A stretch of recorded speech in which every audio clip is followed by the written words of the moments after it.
नवी मुंबई की धरती पर 25 दिसंबर यानी क्रिसमस के दिन से उड़ान का नया इतिहास दर्ज होने वाला है। नवी मुंबई इंटरनेशनल एयरपोर्ट से पहली उड़ान की तारीख जो है 25 दिसंबर को तय की गई है, लेकिन उससे पहले यहां के लाखों प्रकटवस्तुओं की जो मांग है कि उड़ान से पहले नवी मुंबई इंटरनेशनल एयरपोर्ट पर लोकनेता दीवा पाटिल का नाम दिया जाए, लेकिन आज भी यह मुद्दा जस का तस कायम है। इस पूरे नामांतरण आंदोलन को नई गति देने वाले अग्रिकोली यूथ फाउंडेशन के अध्यक्ष एडवोकेट नीलेश पाटिल हमारे साथ मौजूद हैं। नीलेश जी, आपका बहुत बहुत स्वागत है। धन्यवाद सर। तमाम आंदोलन आप लोगों ने किया है और बहुत ही सीरियस आंदोलन हुए हैं कि नवी मुंबई इंटरनेशनल एयरपोर्ट पर दीवा पाटिल साहब का नाम दिया जाए। आश्वासन भी मिला था, स्टेटस क्या है? मुझे लगता है कि हम जो भी हमारे आंदोलन है पिछले 6-7 साल से शुरू है, 3-4 साल 5 साल से बहुत तीव्र शुरू है।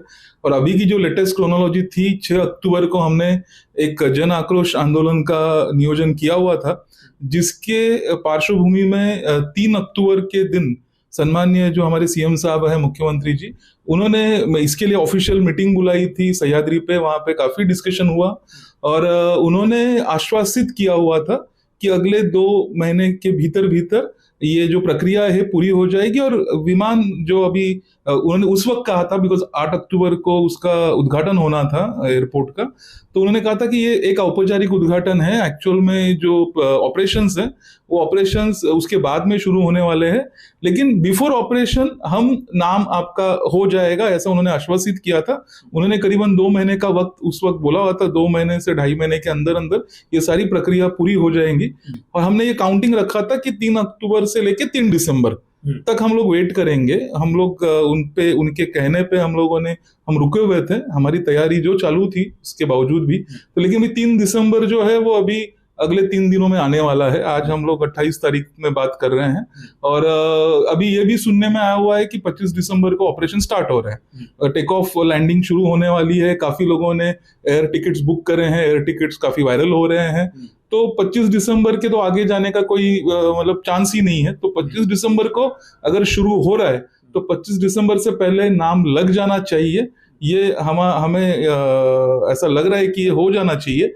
सरकार लगातार ये बात कह रही है कि प्रस्ताव तो सिर्फ लोक नेता दीवा पाटिल के नाम कर गया है, लेकिन सरकार उसका खुलासा करने के लिए भी तैयार नहीं है कि अगर नाम गया ही है और 100% सब कुछ तय है तो फिर उसकी घोषणा करने में इतनी देरी क्यों होनी चाहिए? क्या मंशा है?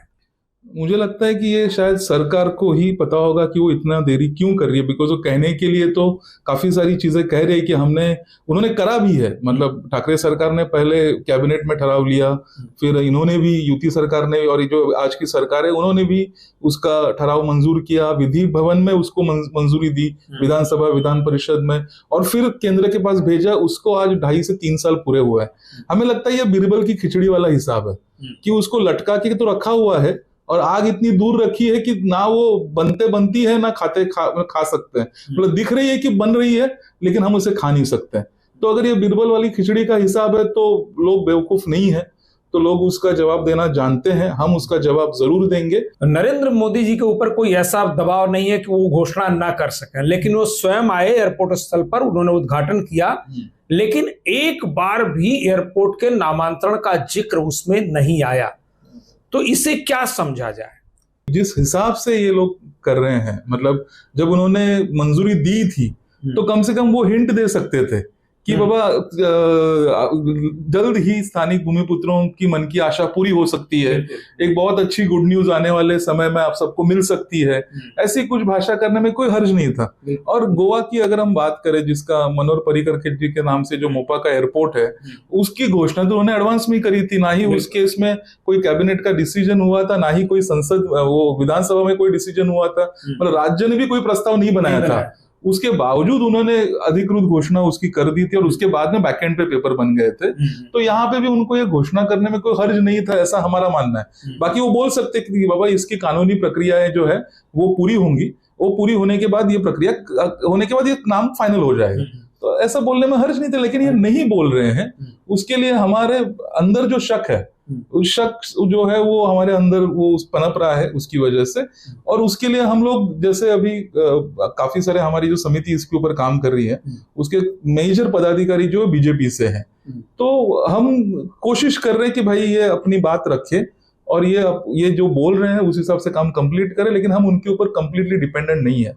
हम समिति को समर्थन देते हैं, समिति ने इसके लिए जो भी अभी तक का जो भी करस्पॉन्डेंस किया है, फॉलोअप किया है, पाठ पुरावा किया है, उसको हम मानते हैं। और समिति ने जो भी प्रपोजल दिए हैं उसको मंजूरी मिले, ये हमारी भावना है। सैकड़ों कैबिनेट मीटिंग हो चुकी है, हर मंगलवार को हर साप्ताहिक कैबिनेट मीटिंग होती है। इस मुद्दे को लेकर स्वयं जो भिवंडी के सांसद है बाल्या मामा, उन्होंने सुरेश मात्रे जी ने संसद में भी मुद्दा उठाया था। इसके बावजूद भी वो मुद्दा कैबिनेट में नहीं लिया गया, ना ही उस पर कोई सकारात्मक निर्णय हुआ या कोई चर्चा भी नहीं हुई। ये संकेत क्या देता है? 2022 में इसकी सारी प्रक्रिया सर कंप्लीट करके इन्होंने जब दिल्ली में भेजे हैं, और दिल्ली में हर मंगलवार को इनकी कैबिनेट होती है। हमारे पास 2022 का आरटीआई है जिसमें मेंशन किया हुआ था कि ऐसा प्रस्ताव आया हुआ है, विचाराधीन है और कैबिनेट के मंजूरी से वो कंप्लीट हो सकता है। उसके बाद में हमारे पास लेटेस्ट 2025 का एक अप्रैल का भी आरटीआई है, और अभी लेटेस्ट अक्टूबर का आरटीआई, अक्टूबर 2025 का आरटीआई है, जिसको भी उन्होंने सेम आंसर करा हुआ है कि भाई ये कैबिनेट डिसीजन के चलते पेंडिंग है, सरकार के विचाराधीन है, लेकिन कैबिनेट के मंजूरी मिलते ही वो प्रक्रिया पूरी हो जाएगी। तो अभी करीबन ये 2-2.5-3 साल के भीतर कम से कम 150 से 200 कैबिनेट मीटिंग्स अगर हुई है, तो वो कैबिनेट मीटिंग में एक बार भी ये प्रस्ताव क्यों नहीं गया, ये हमारा सवाल है। क्या वाकई सरकार इसको लेकर गंभीर नहीं है?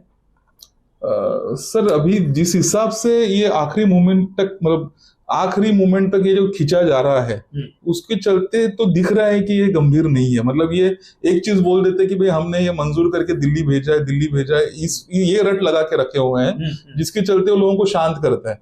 तो लोगों को भी लगता है इन्होंने तो अपना काम करा है, तो हम इनको दोष क्यों दे। लेकिन काम करने के बाद फाइनल फॉलो भी तो इन्हीं को लेना है।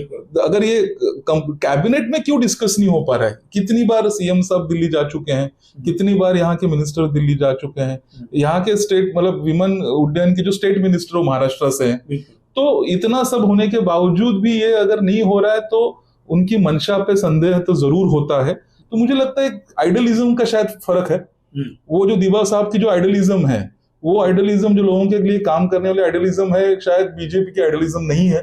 उनके आइडियलिज्म से वो मैच नहीं कर रही है, वो मैच नहीं कर रही है, इसलिए शायद वो टाल रहे हैं, ऐसा हो सकता है। एंड सेकंड, मुझे लग रहा है कि शायद वो लोगों की इंतहा ले रहे हैं। लोग किसके साथ है, मतलब लोग अगर उनको लग रहा है कि नहीं सारे लोग वैसे ही बीजेपी के साथ आ चुके हैं, बिकॉज नेता लोग तो बीजेपी के साथ है, तो अभी और कुछ इनको करने की जरूरत नहीं है लोगों को लुभाने के लिए, तो इसके लिए भी टाल रहे होंगे। तो मुझे लगता है ये लोगों ने इस चीज को ध्यान देने की जरूरत है। एयरपोर्ट नामांतरण जो सर्वपक्षीय कृति समिति है, उसकी अभी हालिया कोपरखैरने में बैठक हुई, सारे पदाधिकारी सारे नेता उसमें शामिल हुए, आप भी उसमें मौजूद थे। उस बैठक में पूरे मीटिंग में हुआ क्या? पूरे मीटिंग में जो दशरथ पाटिल साहब जो अध्यक्ष हैं, उनका कहना था कि हमें फाइनल अल्टीमेटम देना चाहिए, हमें आक्रामक भूमिका लेनी चाहिए, उसकी ऐसा उनकी बात करने से लग रहा था। लेकिन वो स्टैंड शायद नहीं ले पा रहे थे कि वो एग्जैक्टली आंदोलन करे या फॉलोअप करे, इसमें कंफ्यूजन थोड़ा सा लग रहा था। जगन्नाथ पाटिल जी जो सीनियर मंत्री रहे हैं, माजी मंत्री रही हैं, उनका कहना था कि हम फॉलोअप पे ध्यान देना चाहिए, हमें पाठ पुरावा करना चाहिए, हम लोग काफी नजदीक है, अभी हम लोग आंदोलन करके उस चीज को, हमारा जो भी सरकार के साथ में जो रैपो डेवलप हो रहा है उसको डिस्टर्ब नहीं करना चाहिए, ऐसा उनका मानना था। तो उस चीज में थोड़े से कंफ्यूजन का वातावरण जो है वो वहां दिख रहा था, लेकिन उसका सोल्यूशन भी हम लोगों ने वहां पे दे दिया नीचे ही। हमने यही कहा कि जो समिति है और समिति के साथ जो सीनियर लोग है, बिकॉज मैक्सिमम समिति में जो पदाधिकारी वो बीजेपी से है, सारे जो नेता लोग हैं बीजेपी को लेके हैं, तो हमने कहा कि अच्छी बात है, पॉलिटिकल डिप्लोमेसी के लिए ये सब चीजें जरूरी होती है। तो समिति और समिति के साथ जुड़े हुए सारे नेता, जो राज्य सरकार हो, मतलब सीएम साहब हो और सीएम साहब के माध्यम से पीएम साहब हो या शाह साहब हो, इनसे ये लोग फॉलोअप करे, कोऑर्डिनेट करे, और भाई ये अपने पास टाइम कम बचा है, अगले 15-20 दिन के अंदर कैबिनेट डिसीजन हो या वहां से कुछ लिखा पढ़ी होके ये फाइनली अप्रूव हो जाए, तो ये काम समिति के जो सीनियर्स है वो करे और समिति के जो सेकंड लाइनर्स है, जैसे हम लोग हैं, भले हम पदाधिकारी नहीं है समिति के, लेकिन हम लोग समिति से जुड़े हुए हैं पिछले 5-7 साल से। समिति जब से समिति शुरू हुई 2021 से, तब से हम लोग उनके साथ काम कर रहे हैं, जुड़े हुए हैं। तो हम जो सेकंड लाइनर्स है, हम आंदोलन की तैयारी करेंगे, और उसमें फिर सुरेश मात्रे जी जो खासदार है, वो भी आंदोलन के लिए सहकार्य करने के लिए, उसको सपोर्ट करने के लिए तैयार है। उन्होंने कहा है कि कोई सिंगल बंदा इसका नेतृत्व नहीं करेगा, इसका जो पाठ पुरावा है, करस्पॉन्डेंस है, फॉलोअप है, बैनर, मतलब जो रहेगा वो फॉलोअप समिति का रहेगा, समिति करे। रास्ते पे उतरना, आंदोलन करना, आंदोलन का सारा नियोजन करना, ये जो माहौल बनाना जिसके चलते समिति के हाथ ताकत बने, समिति की बढ़े और समिति का काम हो, समिति को वहां पे तवज्जो मिले और समिति के माध्यम से काम हो, ये हमारी अपेक्षा रहेगी। और उसके लिए लगने वाला जो ताकत है वो हम लोग नीचे तैयार करेंगे, प्रेशर टैक्टिक्स क्रिएट करना पड़ेगा। अब जो 3 तारीख की रणनीति बनी है कि 3 दिसंबर को आंदोलन शुरू होगा, किस तरह का आंदोलन होगा और उससे कितने प्रभाव की उम्मीद है? हम एक फाइनल अल्टीमेटम सरकार को देना चाह रहे हैं कि भूमिपुत्र की जितने, मतलब ये पूरे 5 जिलों के जो भूमिपुत्र हैं, इस नाम के लिए ये हमारी अस्मिता का विषय है, हमारे अस्तित्व का विषय है। तो इसके लिए काफी उनकी जो संवेदनाएं हैं, उनकी भावनाएं हैं, बहुत तीव्र है। तो उन भावनाओं का आदर सरकार ने रखे, ये हमारी सरकार से आवेदन है सरकार के लिए।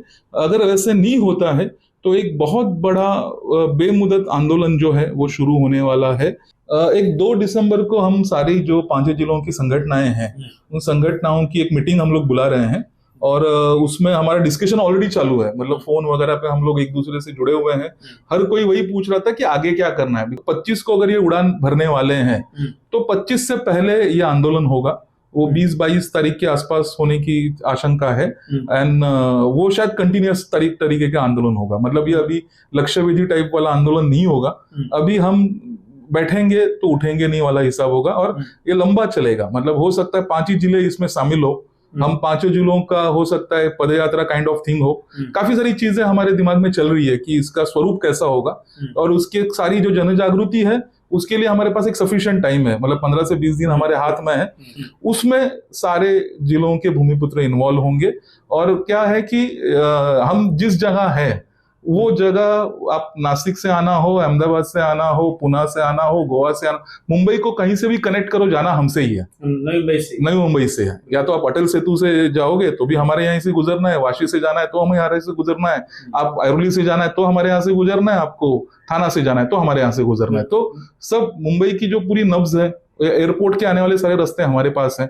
तो अपने आप हम कोई रास्ता बंद वाला आंदोलन नहीं करेंगे, लेकिन जब लाखों लोग रास्ते पे उतरेंगे तो अपने आप ही बंद होने वाला है। तो सरकार ने इस चीज की गंभीरता से दखल लेने की जरूरत है, ऐसा ही मैं आपके माध्यम से कहना चाहूंगा। सरकार को गंभीरता से दखल लेने की जरूरत है, लेकिन यही सबसे बड़ा और सबसे गंभीर सवाल है। सरकार तमाम वादों के बावजूद भी, आश्वासनों के बावजूद भी और इवन प्रस्ताव बनाने के बावजूद भी नवी मुंबई इंटरनेशनल एयरपोर्ट पर दीवा पाटिल का नाम घोषित करने को तैयार नहीं दिख रही है। और यही प्रकल्पग्रस्तों की जनभावना के भड़कने और उनके आक्रोशित होने का सबसे बड़ा कारण बन रहा है। जैसा कि उम्मीद की जा रही है कि सरकार 25 दिसंबर से पहले, यानी पहली उड़ान से पहले, नवी मुंबई इंटरनेशनल एयरपोर्ट पर प्रकल्पग्रस्तों के मसीहा दीवा पाटिल का नाम देने की कोशिश करेगी।